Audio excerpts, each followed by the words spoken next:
Culture Média avec Philippe Vandel et avec votre invité jusqu'à 11h, Philippe. Bonjour Marc Duguin. Bonjour Philippe Vandel. Écrivain, plus de 3 millions de lecteurs, ça aussi c'est un méga best-of depuis votre premier roman, La Chambre des officiers, plus de 20 prix littéraires, surtout 250 000 exemplaires vendus, c'est devenu un film couronné par 2 Césars. Je vais citer aussi La Malédiction d'Edgar qui m'avait beaucoup frappé sur Edgar Hoover. Réalisateur de films aussi, L'Échange des princesses, et puis Eugénie Grandet où vous revisitiez Balzac. Mais votre actualité, c'est un roman. Il s'appelle Tsunami, c'est publié par Albin Michel. C'est pas un roman d'anticipation et pourtant vous avez anticipé beaucoup de choses dans notre vie politique, alors que vous l'aviez écrit il y a 1 an et demi, à commencer par une vague sans précédent de manifestations, même si c'est pas le cœur de l'histoire du tout. Non, c'est pas le cœur de l'histoire. En fait, quand je me suis mis à écrire ce livre, c'est assez marrant d'ailleurs la façon dont ça s'est passé, parce que je venais d'écrire un roman et que j'ai donné à personne, qui n'a été publié par personne pour l'instant, que personne d'autre que moi n'a lu, et j'en suis à la fois content, pas content. Donc pour l'instant, et je me suis dit, bon, qu'est-ce que je vais faire maintenant, puisque je vais pas faire la promo du roman, puisqu'il sort pas. Et puis m'est venue cette idée de me mettre dans la tête d'un président à un moment donné, évidemment avec... je veux dire, c'est le reflet je veux dire, ce livre est le reflet de mes inquiétudes sur la démocratie, sur son fonctionnement, sur l'état de la planète. Sur l'état de la planète. Sur les GAFA qui nous fliquent.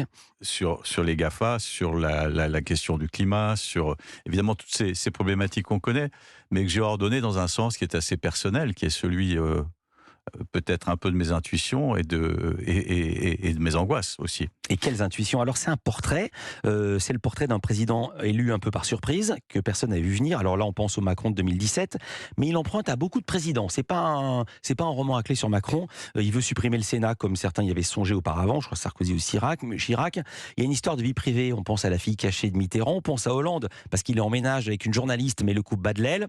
Mais aussi, c'est furieusement moderne, il doit son élection aux GAFAM. C'est raconté du point de vue du président, qui a fait fortune dans les startups, qui a trouvé une technique pour rajeunir les cellules. Donc là encore, on est à fond dans l'actu. Juste un détail, pourquoi vous faites prendre de la cocaïne au président? parce que je m'imagine, parce que être président aujourd'hui, c'est quand même être le réceptacle de 70 millions, des problèmes de 70 millions de personnes.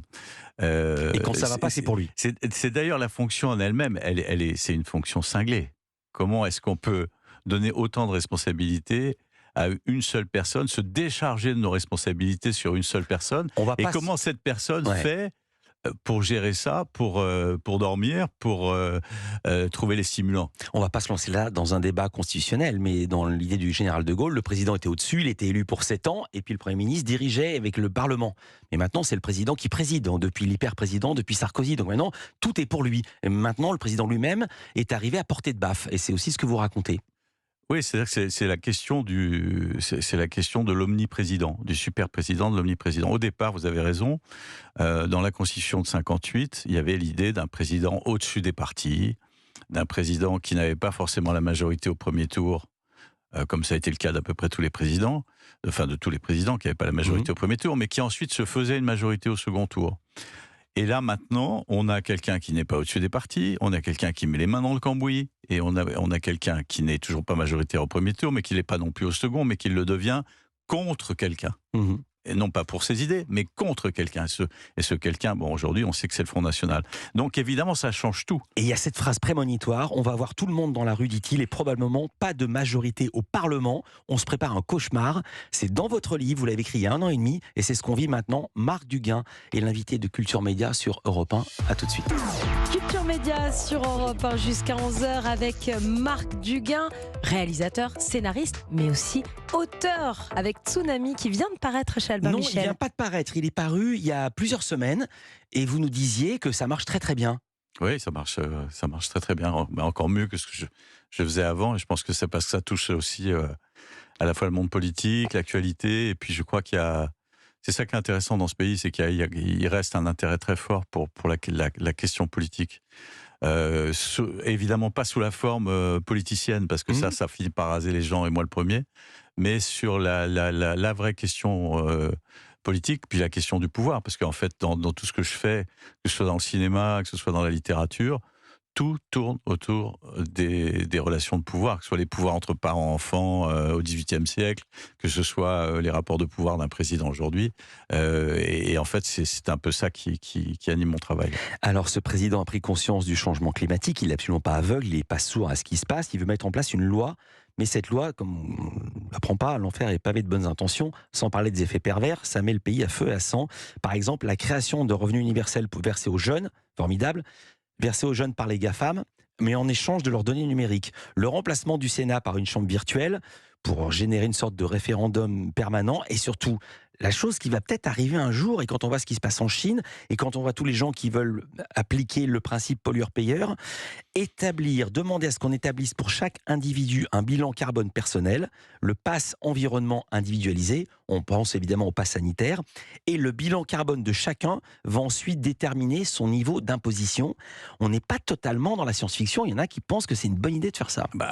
C'est une possibilité, parce qu'en fait, qu'est-ce qui a manqué jusqu'à maintenant pour faire ça? C'était les outils technologiques. Et maintenant, les outils technologiques, on les a. On les a quand même. Oui. Rappelez-vous, les portiques, Oui. qui avaient été votés à l'unanimité, de la droite à la gauche. Et il y a eu la révolte des Gilets rouges, on a détruit tous les portiques. Oui, absolument. Mais là, ce que je veux dire, c'est que sur la question de l'environnement, aujourd'hui, on a la capacité pour nous tous autour de cette table, de déterminer notre bilan carbone entièrement. C'est-à-dire qu'en fonction de ce qu'on mange, en fonction de ce qu'on boit, en fonction de nos déplacements, de nos vacances, de notre hygiène de vie en général. Et donc ça veut dire quoi? Ça veut dire qu'on passe à la responsabilité individuelle. C'est-à-dire qu'au lieu de dire aux entreprises, il faut faire des produits qui polluent moins, on dit, on s'occupe même pas des entreprises, on dit au citoyen qui est avant tout un consommateur, il faut bien le dire aujourd'hui, on dit aux citoyens consommateurs, c'est vous qui allez déterminer les choses, parce qu'en fonction du résultat de votre bilan carbone, vous serez plus ou moins imposé. Si on achète un jean par mois ou un par an,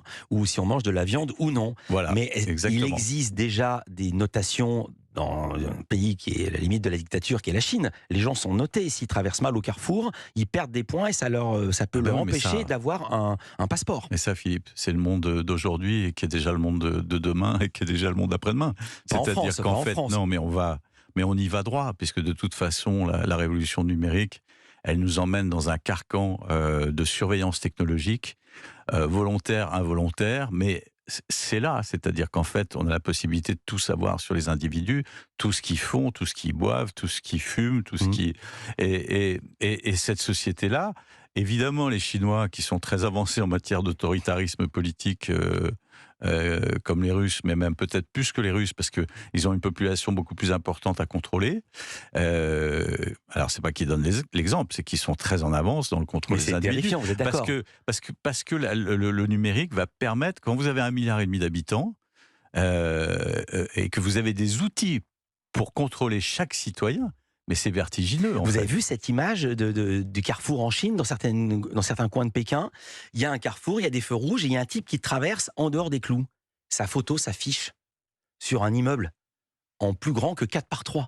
Oui, mais on a déjà ça d'une certaine façon. Quand vous rentrez dans un village, c'est limité à 50, vous êtes à 52, puis vous avez un truc qui s'allume et qui met 52 en rouge. Oui. Mais ça, je veux dire, mais il n'y a pas écrit Marc Duguin, vous êtes à 53. Non, mais il y a écrit vous êtes à 50. C'est la prochaine étape. Pas en France, vous y croyez? Mais pas en France. Moi, je pense que la technologie finit toujours par être rejointe par l'état des choses, en fait. Et alors, votre président prend une décision technique. Il décide de faire un bilan carbone, un bilan des statistiques pour chacun, ce qu'apporte aux causes à l'environnement. Mais il sort le numérique du bilan environnemental. Pour quelle raison? C'est un peu une des clés du roman, c'est-à-dire que il y a toujours chez les politiques un lien avec l'industrie. Parce qu'on est dans un système libéral, ce qui veut dire que la décision des grands groupes industriels, elle est un peu impérative. Et donc les gouvernements, ils sont un peu tiraillés entre ces nécessités-là et puis évidemment le bien public. Je sais à quoi vous pensez. Il y a le 11 septembre, on sait que c'est venu d'Afghanistan, Ben Laden, et les Américains décident d'attaquer l'Irak. Exactement. Qui n'avait rien à voir. Rien à voir. Et ils l'ont fait pour une raison que je vous laisse dire. C'est que les familles de Bush et de son vice-président étaient dans le pétrole.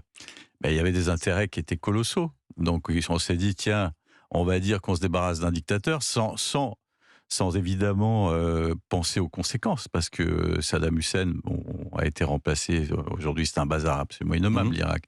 Et avant c'était Daesh.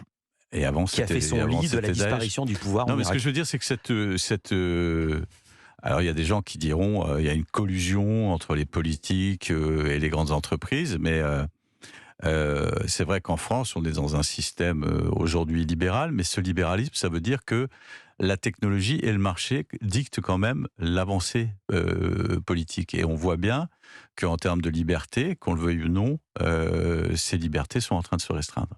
Et en même temps, il y a quand même les GAFAM qui sont contrôlés. L'endroit où ils sont peut-être le plus contrôlés, c'est quand même en Europe. Vous restez avec nous, Marc Duguin. On va parler de musique, on va parler de séries. Je sais que vous aimez les séries, que vous en écrivez. On va parler aussi de Marc Duguin, qui est quand même notre sujet préféré ce matin dans Culture Média sur Europe 1.